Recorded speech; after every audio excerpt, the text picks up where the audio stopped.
Ron Moshier standing by on the line right now. Ron, good morning. Good morning. Hey, good morning, Bill. Lots to get into. By the way, did you stay up and watch the debacle last night of the Oscars? No. Okay, just checking. No, I did not. That was late. And you know what's funny is most people probably saw that we're watching it, would have seen that La La Land wins. Everybody expected it. I'm going to shut the TV off.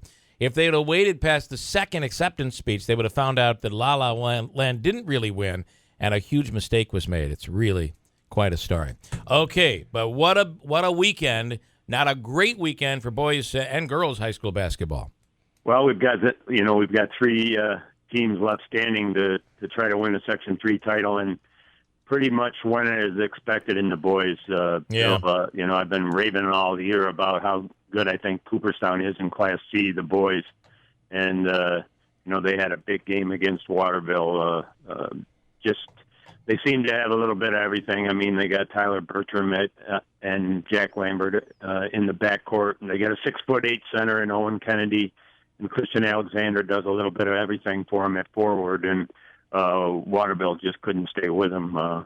Cooperstown's just so talented, and they're going to play for a second straight Class C title next Sunday at Onondaga Community College against the Tully team that has a superstar of its own in Jason Phelps. Last year they met, and it was 52-50 Cooperstown. So, this should be a test for Cooperstown, but I'll tell you, they've won 19 in a row, and they're on a roll, and I really think they've got a great, great chance to win a state title.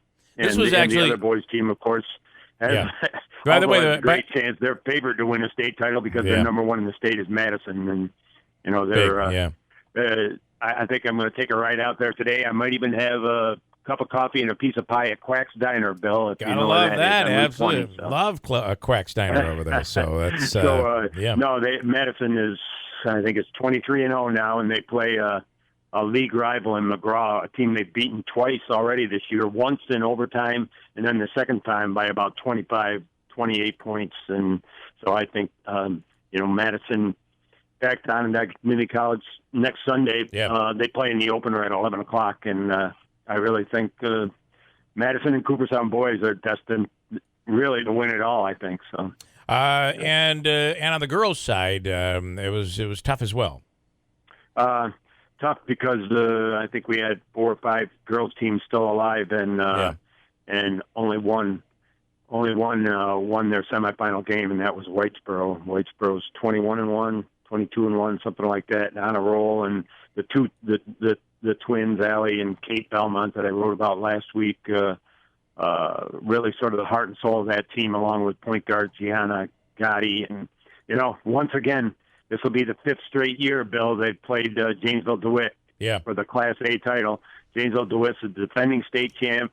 It's that the hump that Whitesboro can't get over, and I really think they've got a shot this year. So we'll see what happens. JD year after year is outstanding. I think this is the 5th straight year they met in the finals, and the last 5 years, I think. Janesville DeWitt ended Whitesboro's season. I think years ago they beat him earlier in the playoffs. So, it's really become a, sort of Syracuse, Utica area rivalry there. So Todd Scott's got them playing very well. It was sort of a low-scoring game until the fourth quarter last night, but Whitesboro prevailed against Indian River. So, so we have 1 girls team left and 2 boys teams. So let's switch, if we could, quickly to high school wrestling. A first occurred. I don't remember a local team winning the state tournament ever before, but that's exactly what Central Valley Academy did in the small schools. They won the tournament, and we walked away with state champions yesterday. It was a big, big weekend in Albany. Yeah, on Saturday night, and actually, Adirondack boys won the Adirondack wrestling team last year. Won the small school. Oh, they did. Too. So they did. That's back. right. Yes. I think our representation from the Mohawk Valley area, even though I'm watching the TV on Saturday night, the Time Warner guys said Central Valley was out of Syracuse.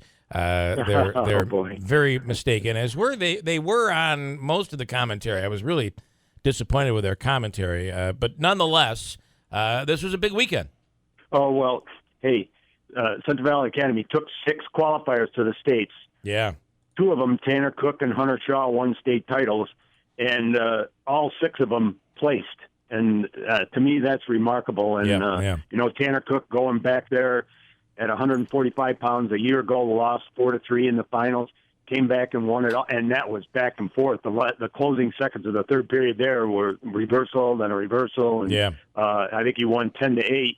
And that was a great, great match, great comeback. And he's a senior. Oh, boy, I don't have it right in front of me, but 50-something wins and 1 loss this year. That's remarkable. I know he's going to wrestle in college somewhere. He hasn't decided yet. And then Hunter Shaw, sophomore, came in as the 6th seed.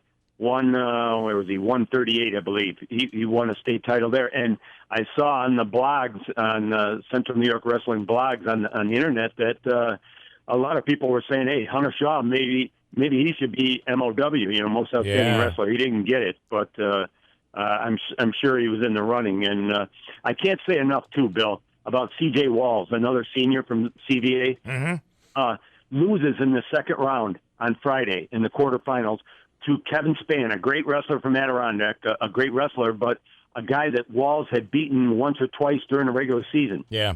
So he loses that match, and he goes through the wrestlebacks and comes back and places third. I can't say enough about I think that's remarkable. Yeah. You know, you lose your shot at a state title, and then you come back and win 3 or 4 times through it's a grind coming through the wrestlebacks, and he comes back and places third and helps the team win a team title. That's to huge. me, that's remarkable. That shows a lot of grit, guts.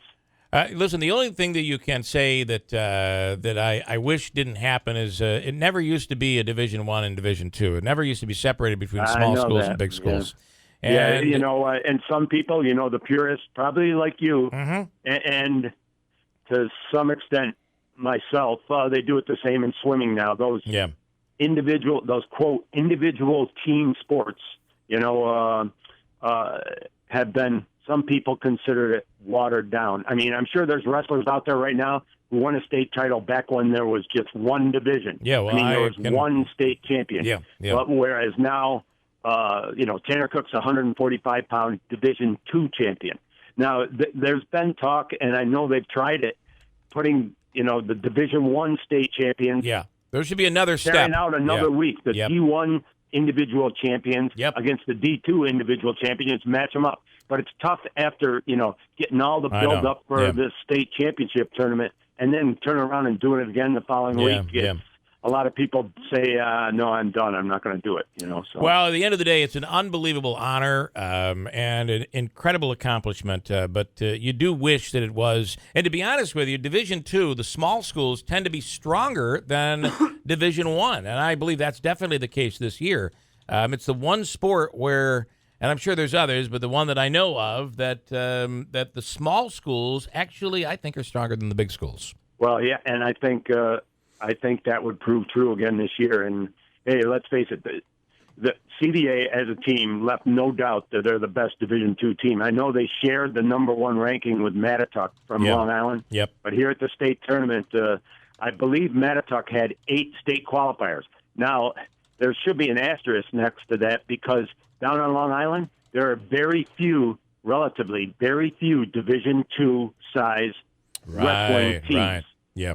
Up here, CVA's got a lot of really good Division II programs to go against. So, and it'd be wrong not to mention Holland Patton Senior, Hunter Richard, winning a 3rd straight state title. Only four Section 3 wrestlers have ever done that, and now Hunter Richard's one of them. And you'll be hearing about him next year because he's going to Cornell, and that's a great Division I program. You know, nationally ranked. This year, I think they're in the top 10. So, I mean, he won like 265 career matches, 3 state titles. You know, coach's son, just like the Bushes. You know, Merrick and Mason Bush, for Bob Bush's sons. The twins. Watch out! Hey, maybe someday, if I'm still around, I might be writing about twins winning state titles. So. Pretty wild. Great weekend in high school wrestling, and everybody should be really proud of what they accomplished over the weekend. Big one for Section 3. So. Without a doubt. And then, you know, I can put baseball, softball, track previews on hold for now. So yes. And it's it's going to feel like that's perfect time for that today as we're going up into the 50s. So all right, good stuff, Ron. The other day, Bill, I was walking a dog wearing shorts like 3 days in a row. And then I get a call from my mother last night from Fly Creek, Cooperstown area, and she said that everything was covered with inches of snow, heavy snow, and we didn't have a flake here in Whitesboro. So crazy, we didn't really have a flake crazy here weather. in Whitesboro except for me, my wife. Except for you. So. That's we won't say that. Ron Moshier, and you can read all about it in the Utica Observer Dispatch, uticaod.com. Ron, thanks so much. Hey, thanks, Bill. All right.